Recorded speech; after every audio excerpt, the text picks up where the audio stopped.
Hello বন্ধুরা, তোমরা সবাই কেমন আছো? আশা করছি ভালো আছো। আমিও ভালো আছি। আমি তোমাদের সঙ্গে শুভজিৎ। আজকে একটা ব্লগ নিয়ে চলে এসেছি। এই ব্লগে আমি তোমাদের দেখাবো কীভাবে শাড়ির আঁচলে কদম বাঁধতে হয়। একটি শাড়ির আঁচলে কদম বাঁধলে শাড়িটা যে কতটা সৌন্দর্য হয় সেটাই তোমাদের সাথে আজকে শেয়ার করব। তো চলো শুরু করা যাক। কীভাবে কাজটা শুরু করি। প্রথমে একটি কেচি দিয়ে শাড়ির দু প্রান্তটা এইভাবে কেটে নিতে হবে। কেটে নেওয়ার পরে শাড়ির মধ্যে যে আঁচলে যে সুতোগুলো ছিল সেই সুতোগুলো ছাড়িয়ে নিতে হবে। সুতোগুলো ছাড়িয়ে নেওয়ার পর পরিষ্কার করার পর শাড়ির এক প্রান্তে এইভাবে করে একটা গিঁট দিতে হবে। কীভাবে গিঁটটা দিলাম একবার দেখে নাও তোমরা।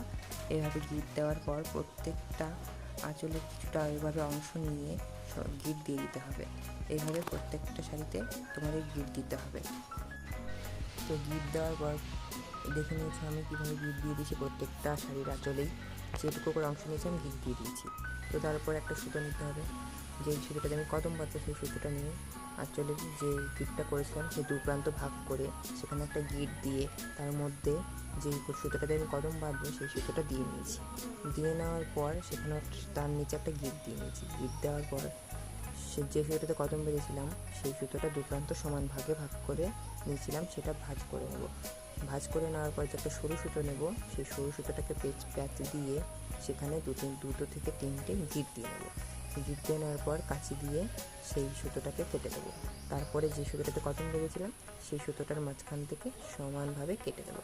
কেটে নেওয়ার পর দেখছো কত সুন্দর তৈরি হয়ে গেছে একটি সুন্দর কদম। এভাবে করে প্রত্যেকটা ঝুলেই মানে যেটুকু অংশ দিয়ে আমরা গিঁট করেছিলাম প্রত্যেকটা অংশে এভাবে কদম গিঁট দিতে হবে। তাহলে দেখবে কত সুন্দর লাগে।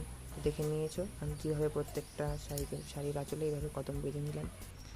তো দেখে নাও এভাবে করে কদম বাঁধলে কতটা সুন্দর লাগে একটা শাড়িতে। তো কেমন লাগছে জানাও। এই ভিডিওটা যদি তোমাদের ভালো লাগে লাইক কমেন্ট শেয়ার করে সাবস্ক্রাইব করে দিও।